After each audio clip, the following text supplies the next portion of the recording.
क्या आपने कभी ऐसा देखा है? ढलाई के बाद बीम में हनीकॉम्ब आ गया, कॉलम का आकर टेढ़ा हो गया या स्लैब से पानी टपक रहा है। अगर हाँ, तो इसका सबसे बड़ा कारण है गलत फॉर्मवर्क। जी हाँ, फॉर्मवर्क वो नींव है जिस पर आपकी कंक्रीट टिकती है, और अगर ये ही ठीक से न किया जाए तो पूरी बिल्डिंग कमजोर हो जाती है। इसलिए आज हम बात करने वाले हैं फॉर्मवर्क में आने वाली समस्याओं की और एक सटीक चेकलिस्ट की, जो हर साइट इंजीनियर को याद रखनी चाहिए। फुटिंग से लेकर लिंटल तक, कॉलम से लेकर स्लैब तक, हर स्टेप, हर पॉइंट आज हम विस्तार से समझेंगे।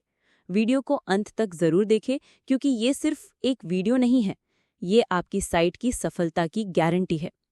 फॉर्मवर्क यानी एक टेम्पररी मोल्ड, जिसमें हम कंक्रीट डालते हैं ताकि वो अपनी सही शेप और साइज ले सके। ये फॉर्मवर्क हो सकता है प्लाई का, स्टील का, प्लास्टिक का या फिर एल्यूमिनियम का। अब सोचिए, अगर ये मोल्ड ही टेढ़ा है, ढीला है या लीकेज कर रहा है, तो उसमें भरा हुआ कंक्रीट क्या सही आकार लेगा? बिल्कुल नहीं। इसलिए फॉर्मवर्क का सटीक, मजबूत और सुरक्षित होना जरूरी है। और अब हम एक एक स्ट्रक्चरल एलिमेंट के लिए फॉर्मवर्क चेकलिस्ट देखेंगे। चलो शुरुआत करते हैं फुटिंग से। फुटिंग फॉर्मवर्क में आने वाली समस्याएं: साइड वॉल टूट जाना, साइज में गड़बड़ी, टेढ़ापन आ जाना, पानी या स्लरी का बह जाना।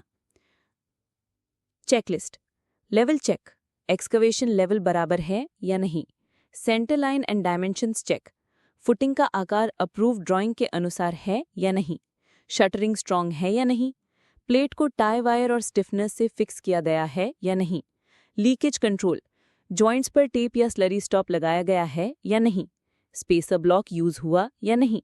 शटरिंग ऑयल लगाए या नहीं। डायगोनल मेजरमेंट चेक की गई या नहीं। अगर इन सब बातों का ध्यान नहीं रखा गया तो कंक्रीट डालते ही सारी मिट्टी अंदर गिर जाएगी और फुटिंग का आकार बिगड़ जाएगा। अब बात करते हैं कॉलम की, यानी बिल्डिंग की रीढ़ की हड्डी की। कॉलम फॉर्मवर्क में आम समस्याएं: कॉलम टेढ़ा निकलना, हनीकॉम्ब या गड्ढे, लैपिंग के ऊपर से कंक्रीट बह जाना, अलाइनमेंट का गड़बड़ हो जाना। Checklist: plumb and verticality check किया, सेंटर लाइन प्लान से मैच कर रहा है, स्टील केज ठीक से टाई हुआ है या नहीं, शटरिंग टाइट है या नहीं, शटरिंग ऑयल लगाया गया है या नहीं, प्रॉपर क्लैम्स और सोल्जर लगाए गए हैं, फुटिंग और कॉलम फॉर्मवर्क के बीच का जॉइंट सही है या नहीं, कवर ब्लॉक्स दिए गए हैं। और सबसे जरूरी बात, कंक्रीट डालते वक्त फॉर्मवर्क हिलना नहीं चाहिए, वरना कॉलम के ऊपर छत पर क्रैक आ सकता है। रैफ्ट यानी एक पूरा प्लेट फाउंडेशन होता है। इसमें फॉर्मवर्क की गड़बड़ी का मतलब है पूरे फाउंडेशन का फेल हो जाना। चेकलिस्ट: साइड शटरिंग की हाइट बराबर है, लीकेज कंट्रोल किया गया है, बेस प्लेट और किनारे का शटरिंग पूरा टाइट है, कहीं साइड से मिट्टी खिसक तो नहीं रही, स्टील केज की ग्रिड स्पेसिंग और कवर चेक है, कंस्ट्रक्शन जॉइंट की प्लानिंग की गई है। रैफ्ट में जॉइंट से पानी निकल जाए तो पूरी रीइंफोर्समेंट डूब जाती है और कंक्रीट वीक हो जाता है। अब बात करते हैं स्लैब और बीम की। यही वो हिस्सा है जहां सबसे ज्यादा मिस्टेक्स होती हैं। आम समस्याएं: बीच में झुकाव यानी सैगिंग, शटरिंग गिर जाना, पंखा यानी फैन वाली बीम बन जाना, स्लैब में हनीकॉम्ब। चेकलिस्ट: स्लैब लेवल बराबर रखा गया है, बीम बॉटम प्रॉपरली सपोर्टेड है, प्रॉप एंड जैक की स्पेसिंग सेफ है या नहीं, प्रॉप नीचे से प्लेन सरफेस पे रखे गए हैं या नहीं, बीम स्लैब जॉइंट में लीकेज कंट्रोल किया गया है या नहीं, इलेक्ट्रिकल कॉन्ड्यूट्स फिक्स कर दिए गए हैं या नहीं, स्टील बाइंडिंग पूरा हो गया है या नहीं, शटरिंग ऑयल सही से लगा है या नहीं। और सबसे जरूरी बात, स्लैब का झुकना मतलब पूरी स्ट्रक्चर पर लोड डिस्ट्रीब्यूशन गलत हो जाना। इसलिए जैक और प्रॉप्स सबसे स्ट्रांग पॉइंट है। लिंटल और छज्जा छोटे स्ट्रक्चरल मेंबर्स हैं, लेकिन गलती की कोई जगह नहीं।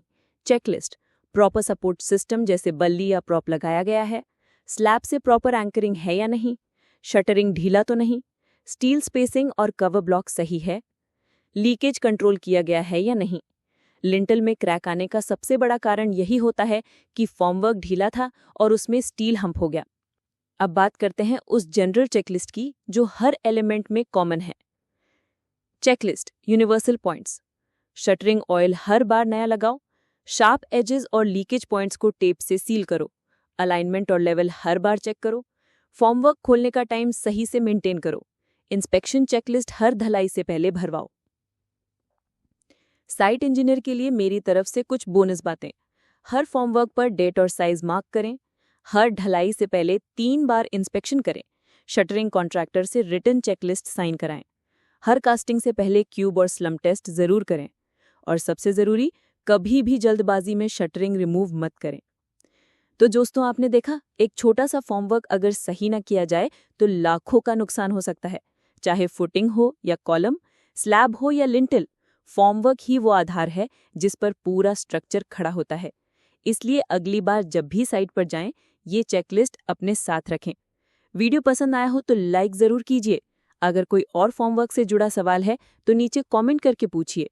और हाँ, इस चैनल को सब्सक्राइब करना मत भूलिए ताकि हर वीडियो आपको समय पर मिले।